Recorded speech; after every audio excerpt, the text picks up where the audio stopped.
Olá, sejam todos bem-vindos a mais um vídeo neste canal e hoje nós vamos estar falando sobre o sacrifício de Jesus para a remissão dos nossos pecados. Nós vamos começar lá do comecinho, Adão e Eva, quando teve a queda do homem e o pecado entrou no mundo e desde então o homem teve que fazer o sacrifício pelos seus próprios pecados. E a gente vai entender que Deus ele tinha a sua nação exclusiva. O povo de Israel, eles eram um povo exclusivo de Deus e eles eram instruídos na lei do Senhor. Eles já nasciam com aquela instrução de não pecar contra Deus. E mesmo assim, eles pecavam, muitos deles pecavam. E sempre que eles pecavam, eles tinham que vir e fazer o sacrifício pelo próprio pecado. Eles traziam animais, traziam aves, gado, carneiro, dependendo da gravidade do seu pecado, eles tinham que fazer o sacrifício pelo seu próprio pecado. E conforme o tempo ia passando, o pecado ia só aumentando. Chegava ao ponto da nação inteira se esquecer do Senhor e eles faziam todo tipo de pecado, até que Deus levantava um que alinhava o povo, e o povo se lembrava novamente do Senhor, se arrependia dos seus maus caminhos, voltava a seguir a lei do Senhor, mas passava o tempo, eles tornavam a esquecer novamente do Senhor e viviam uma vida assim, até que Jesus veio à Terra com o propósito de remir os nossos pecados.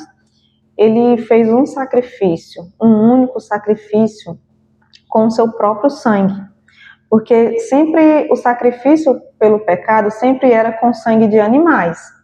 E Jesus ele vem com o seu próprio sangue. Veja só, o sangue do próprio Deus foi o preço pago pelos nossos pecados.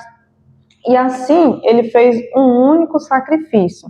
Jesus morreu na cruz pela remissão de todos nós. E daí veio a graça que nos dá a garantia da salvação em Cristo Jesus. E junto com essa graça, agora os gentios também têm acesso à salvação em Cristo Jesus. Lembra que eu falei que tinha um povo exclusivo de Deus, o povo de Israel? Então, só esse povo poderia ter a salvação, porque só esse povo era o povo de Deus. As outras nações, elas adoravam outros deuses, eles não adoravam o Deus de Israel. Quando Jesus vem, morre na cruz, ele nos dá acesso, nós, os gentios, nós somos gentios, não somos o povo do país de Israel, e o Senhor nos dá essa graça a nós. Agora, qualquer um que crê em Cristo Jesus pode obter a salvação. Como está escrito lá em João capítulo 1, versículo 11 e 12, diz o seguinte: veio a seu próprio povo e eles o rejeitaram, mas a todos que crerem nele e o aceitarem, ele deu o direito de se tornarem filhos de Deus. Então nós, gentios, nós temos o direito de se tornar filhos de Deus. Todos os que crerem em Cristo Jesus, aceitar ele em seu coração, nós temos o direito de ser filho de Deus, porque os próprios judeus, que era para quem Jesus vinha, eles não o receberam, eles não reconheceram Cristo, eles não aceitaram que aquele homem era o Cristo. E Jesus, ele então abriu, o seu reino para qualquer pessoa que crê nele. Então nós entendemos aqui que para a salvação nós precisamos crer em Jesus, nós precisamos crer que Jesus Cristo é o Filho de Deus que veio, que morreu por nós, que ressuscitou ao terceiro dia e está vivo com o Pai lá no céu. Amém? Amém. Então, a gente vê aqui que a salvação agora está fácil. A gente precisa crer. Mas será que somente crer é suficiente para entrar no reino dos céus? Jesus ele vai dizer que no dia do juízo final vai ter pessoas que vão ser condenadas ao inferno. E elas vão dizer assim: Senhor, mas eu preguei em seu nome, eu expulsei demônios em seu nome, eu fiz isso, fiz aquilo. E mesmo assim, o Senhor os rejeitarão. Então a gente vê que crer somente em Cristo Jesus somente crer não nos dá o direito da salvação. Nós vamos entender isso logo mais aqui à frente. E a gente vê que é impossível uma pessoa que pregou em nome de Deus, que expulsou demônios, expulsar demônios em nome de Jesus, não tem como não crer em Jesus. E essas pessoas, eles creram em Jesus, mas eles não tiveram a salvação. Por quê? Por causa das suas práticas, porque há alguns requisitos para entrar no céu. Nós vamos entender que Jesus, ele morreu, os nossos pecados, eles estão pagos. Nós não precisamos mais fazer sacrifício pelos nossos pecados. Nós precisamos somente agora nos arrepender. E para entrar no céu, nós não podemos ser praticantes do pecado. Se por acaso eu estou em pecado e Jesus volta, eu não sou digno de entrar no reino dos céus. Mas se eu estou em pecado nesse momento e eu me arrependo de coração, peço perdão a Deus e Jesus volta nesse momento, então eu estou pronta, preparada, porque nós devemos estar sempre preparados para a vinda do Senhor. A gente não sabe no nosso dia de amanhã, a gente não sabe daqui 2 minutos o que vai acontecer. Eu posso estar aqui nesse momento e daqui 2 minutos eu posso já ter partido para a eternidade. E se eu não estiver preparada, eu não vou herdar o reino dos céus. O que a gente vai entender aqui é que desde a queda do homem, nós temos uma natureza pecaminosa. Nós não somos perfeitos, nós somos pecadores. Mas o que nós temos que ter em mente é essa instrução de não pecar contra Deus. Mas se acontecer de algum de nós pecarmos, nós precisamos estar com o nosso coração aberto para a gente se arrepender, pedir perdão. Senhor, me perdoa. Eu não quero mais fazer isso, eu não quero mais viver essa vida de pecado. E nós devemos estar sempre bem com Deus, sempre preparados para o que possa acontecer a qualquer momento. E a gente vai ver aqui alguns requisitos para herdar o reino dos céus que é preciso, além de crer em Deus. Lá em Romanos 10, 9, vai dizer assim: se você confessar com a sua boca que Jesus é Senhor e crer em seu coração que Deus o ressuscitou dentre os mortos, será salvo. Então, nós precisamos confessar com a nossa boca Cristo Jesus, ou seja, às vezes as pessoas pensam que não precisa ser evangélico, vamos dizer, para ser salvo, mas a Bíblia nos instrui que nós devemos confessar com a nossa boca. Todo mundo tem que saber que nós somos filhos de Deus, que nós somos um povo separado, que nós somos um povo exclusivo de Deus. Então, um dos requisitos é confessar a Deus. Eu não posso ser uma pessoa que não vai na igreja, que não tem nada com o povo santo de Deus e achar que quando Jesus vier, porque eu sou aqui uma pessoa muito boa, né, pelas obras, e eu não faço nada de errado, então se Jesus vier, eu sou uma pessoa tão boa que eu vou ser salvo. Nós precisamos estar em santidade para nós herdarmos o reino dos céus. Nós não sabemos o dia nem a hora que Jesus virá, mas nós precisamos ter esse caráter de Cristo. Nós precisamos ser imitadores de Cristo. Nós precisamos viver como Jesus viveria aqui na terra, né? Nós precisamos fazer as coisas que Jesus faria. Claro que nós não somos perfeitos, mas nós precisamos dar o melhor de nós. Nós precisamos fazer o máximo que a gente pode, andando cada dia em rumo a essa perfeição. Nós vamos alcançar essa perfeição quando nós alcançarmos o céu junto com Cristo Jesus. Lá em Apocalipse, capítulo 22, versículo 15, vai dizer o seguinte: ficarão de fora os que não herdarão o reino dos céus, os cães, né, as pessoas briguentas, né, as pessoas que fazem as coisas como animais, sabe? Eles vivem tão irracionais. Os que praticam feitiçaria, tudo que é feito no mundo espiritual contra a vida de alguém é feitiçaria. E quem é praticante dessas coisas não herdarão o reino dos céus.